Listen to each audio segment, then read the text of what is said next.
Bello a tutti ragazzi, ben ritrovati in un nuovo video rispetto al mercato a Batta Napoletano. Come state voi giù? Spero tutto bene, ma spero tutto bene.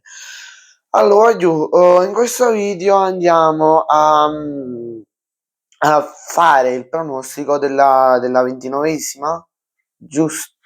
No, vabbè, della prossima giornata di Serie A. Allora, se non sbaglio mancano 8-9 partite, ma non mi vorrei sbagliare. Allora, praticamente questo video sarà uno dei video, secondo me non mi sbaglio, questo qui sarà il video, penultimo video prima della mia nuova canzone che uscirà domani alle 23:59, quindi tutti collegati sul canale.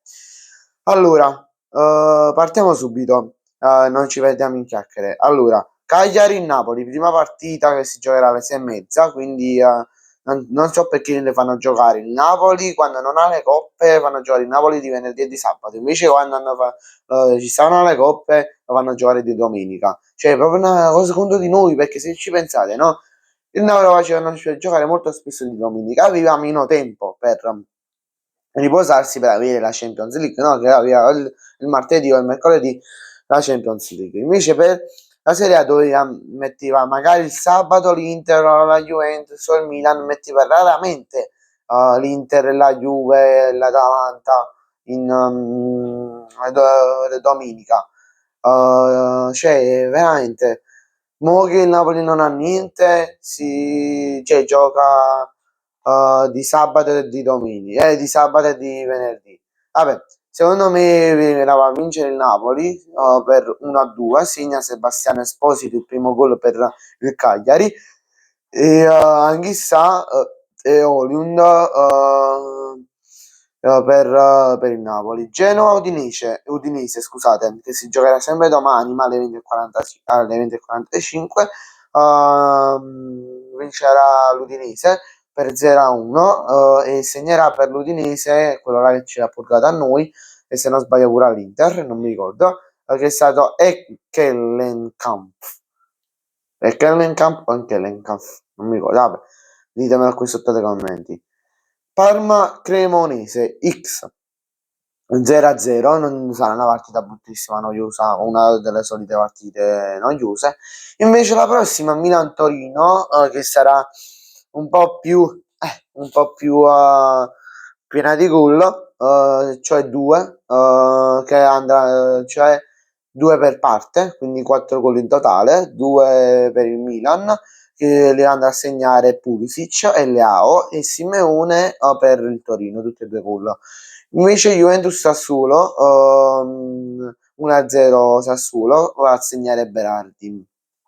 Poi piccola parentesi, questi pronostici, se volete li potete fare pure la bolletta, la schedina e li andate a giocare. Vabbè, poi Como Pisa, gol di entrambe le squadre.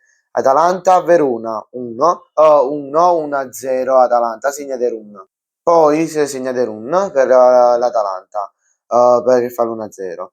Poi Bologna Lazio X 0 no 0-0, scusatemi, 1-1 segnerà per il Pisa per il Bologna dall'Inca, e per la Lazio segnerà no Zaccagni, che si è fatto male, ma secondo me secondo me segnerà Daniel Maldini, segnatevi questo nome. Primo gol con la maglia della Lazio in questa stagione. Vabbè, Roma Lecce, secondo me la va a vincere la Roma per 1-0. Va al gol va al gol, aspetta, non mi viene un nome, come si chiama? Ferguson, non mi è venuto in mente. Fiorentina Inter, pareggio 1-1, segna per la Fiorentina Moise Kean, e per l'Inter secondo me segnerà più Esposito. Bene ragazzi, grazie a tutti per la visione, ci vediamo in un prossimo video, mi raccomando iscrivetevi al canale e lasciate un bel like.